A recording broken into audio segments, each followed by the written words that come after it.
दर्शक बंधु नारी मानकर केउं जगार अधिक केश उठिले चरित्र बहुत खराब होता है।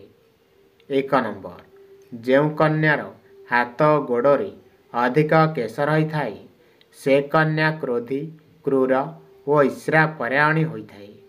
2 नंबर जेउ कन्यार नाक तलकू केश रही थाए से कन्या उच्च अभिलाषी होता है। 3 नंबर जेउ कन्यार पेटरे केश रही थाए से कन्या कलहप्रिय और चरित्रहीना होता है।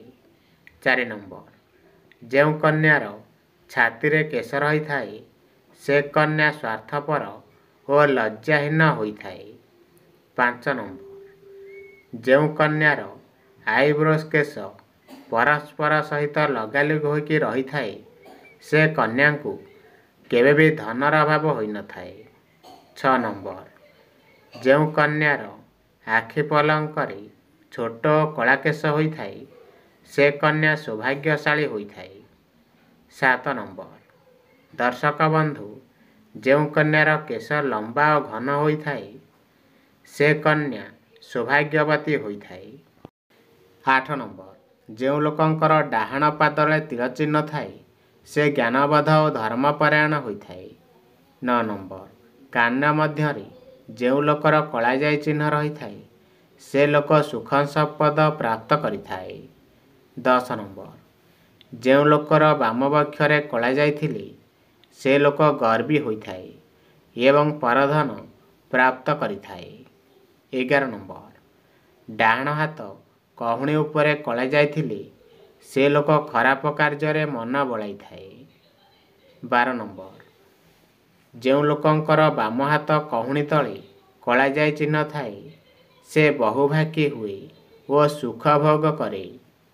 13 नंबर जेउ लोकंकर मुहर डाहाण पाखरे कलाजाई थाए से परोपकारी एवं मान और सम्मानर अधिकारी होइथाए। 14 नंबर जेउ लोकंकर मुहर बाम पार्श्वरे कलाजाई थाए तांको जीवन सारा सुख शांति भोग होइथाए। 15 नंबर पिजुली पत्र को पानी रे भल भाव सिझाई से पानी को मुंडरे लगाइले मुंडर चुटी उपड़ा बंद होता है। 16 नंबर उषुम पानी रे महू एवं लेंबू रस मिसाई पीले खास छिंकरू रक्षा मिलता है। 17 नंबर उषुम क्षीर रे 1 चामच हलदी मिसाई पीले खास छिंक दूर होता है। 18 नंबर शोइला बेले खास छिंक हेले मुंड तले तकिया दे शोइले किछि परिमाण रे कमी जाइथाए। 19 नंबर केबे भी काहारी को मन रखिबे केबे भी काहारी को सीधा हाथ रे लुण दियंतु नाही यह द्वारा झगड़ा लगी थाए। 20 नंबर प्रत्येक दिन पानी रे लुण पकाई घर पोछिले भाग्य रे परिवर्तन होई सौभाग्य आसी थाए। 21 नंबर टिके लुण नहीं मुंड चारिपटरे बुलाई दे बाहर को फिंगिदेले अशुभ दृष्टि घर कटि जाइथाए। 22 नंबर सप्ताह को थरुटिए मिश्रीयुक्त क्षीरी परिवार रे समस्ते एकाठी खाइले लक्ष्मी प्रसन्न होइथांती। 23 नंबर जदि आपणक घरे कौनसी कार्य होई पारु न थाए तेबे पाइखाना रे गोटिया मुठा लुण सबुदिन पकांतु। 24 नंबर जदि कौनसी शुभ कार्य घर बाहरुछंती तेबे गोटे लेंबू रे 4टी लवंगपति सांगर नेकी गले बहुत शुभ होता है। 25 नंबर जदि आपणकर कौनसी काम होई पारु न थाए किंबा अटकु थाए तेबे गाई कान रे कहि दियंतु निश्चय होई जिवो। 26 नंबर गर्भावस्था समय रे चाउल रे हलदी मिसाई घर भितरे पकाइले समस्त अशुभ शक्ति दूर होइथाए। 27 नंबर जदि पुत्र किंबा कन्यार जातक मंगल दोष थाए तेबे मंगलवार व्रत कले ताहा दूर होइथाए। 28 नंबर जदि विवाह पाई पुत्र किंबा कन्या राजी हो नथांती तेबे तांको शोइबा घर उत्तर पटरे क्रिस्टाल बॉल काच प्लेट रखंतु। 29 नंबर जदि पुत्र और कन्यार विवाह होई पारु न थाए तेबे 13 दिन पर्यंत अस्वस्थ गछ मूल पानी दियंतु शुभ फल प्राप्त हेबो। 30 ନମ୍ବର, ଯଦି କନ୍ୟାର ବିବାହ ହୋଇପାରୁନଥାଏ ତେବେ ହଳଦିଆ କପଡ଼ାରେ ହଳଦୀ ବାନ୍ଧି କନ୍ୟାର ତକିଆ ତଳେ ରଖିଦିଅନ୍ତୁ। 31 ନମ୍ବର, ମଙ୍ଗଳବାର ଦିନ ଗାଈକୁ ମସୁର ଡାଲି ସହିତ ଗୁଡ଼ ମିଶାଇ ଖାଇବାକୁ ଦେଲେ ସମସ୍ତର ମନସ୍କାମନା ପୂରଣ ହୋଇଥାଏ। 32 ନମ୍ବର, ସକାଳୁ ଉଠି ଗଣେଶଙ୍କ ଉପରେ ନାଲି ରଙ୍ଗର ଫୁଲ ଚଢ଼ାଇଲେ ଘର କରିବାର ମନସ୍କାମନା ପୂରଣ ହୋଇଥାଏ।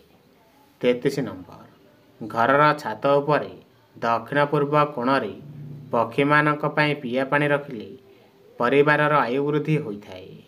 34 ନମ୍ବର, ସକାଳୁ ଉଷୁମ ପାଣିରେ 1 ଚାମଚ ଗୁଆ ଘିଅ ମିଶାଇ ପିଇଲେ ମନ ସତେଜ ରହିବା ସହିତ ଶରୀରରେ ଚମକ ଆସିଥାଏ।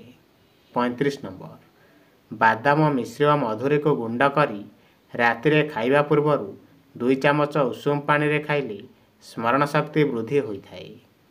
36 ନମ୍ବର, ଯଦି ପିଲାଙ୍କର ମନ ପାଠରେ ଲାଗୁନଥାଏ ତେବେ ପୂର୍ବ ଦିଗକୁ ମୁଖ କରି ପାଠ ପଢ଼ିଲେ ପାଠରେ ମନ ଲାଗିଥାଏ। 37 ନମ୍ବର, ପିଲାଙ୍କୁ ପଢ଼ିବା ଘରେ ଶୁଦ୍ଧ ଘିଅ ଦୀପ ଜଳାଇଲେ ଏବଂ ସରସ୍ୱତୀ ଯନ୍ତ୍ର ରଖିଲେ ପିଲାଙ୍କର ପାଠରେ ମନ ଲାଗିଥାଏ ଓ ବିଦ୍ୟା ବୃଦ୍ଧି ବିକଶିତ ହୋଇଥାଏ। 38 ନମ୍ବର, ଶୋଇବା ଶେଯରେ ବସି ବସି ନିଦ୍ରା ଯିବା ଉଚିତ ନୁହେଁ ଏବଂ ସନ୍ଧ୍ୟା ସମୟରେ ଶୋଇବା ଦ୍ୱାରା ଅଶୁଭ ଏବଂ ଅମଙ୍ଗଳକାରୀ ହୋଇଥାଏ। 39 ନମ୍ବର, ଶୋଇବା ସମୟରେ କେବେ ବି ମସ୍ତିଷ୍କ କିମ୍ବା ପାଦ ଆଡ଼କୁ ଆଲୋକ ପଡ଼ିବା ଉଚିତ ନୁହେଁ ଏବଂ କାନ୍ଥଠାରୁ 3 ହାତର ଦୂରତାରେ ଛାଡ଼ି ଶୋଇବା ଦ୍ୱାରା ମଙ୍ଗଳକାରୀ ହୋଇଥାଏ। 40 ନମ୍ବର, ଉତ୍ତର ଦିଗକୁ କେବେ ବି ମୁଣ୍ଡ କରି ଶୋଇବା ଉଚିତ ନୁହେଁ। ଏହା ଅଶୁଭ ହୋଇଥାଏ ଏବଂ ମସ୍ତିଷ୍କକୁ ରକ୍ତ ସଞ୍ଚାଳନ କମ୍ ହେବା ସହିତ ସ୍ମୃତିଭ୍ରମ ହେବାର ସମ୍ଭାବନା ଦେଖା ଦେଇଥାଏ। ମନେ ରଖିବେ। 41 ନମ୍ବର, ପ୍ରତ୍ୟେକ ଦିନ ରାତି 10ଟାରେ ବାମପଟ ମାଡ଼ି ଶୋଇବା ଉଚିତ ଏବଂ ରାତି 4ଟାରେ ଉଠିବା ଅଭ୍ୟାସ କରିବା ଦ୍ୱାରା ଅତ୍ୟନ୍ତ ମଙ୍ଗଳକାରୀ ହୋଇଥାଏ।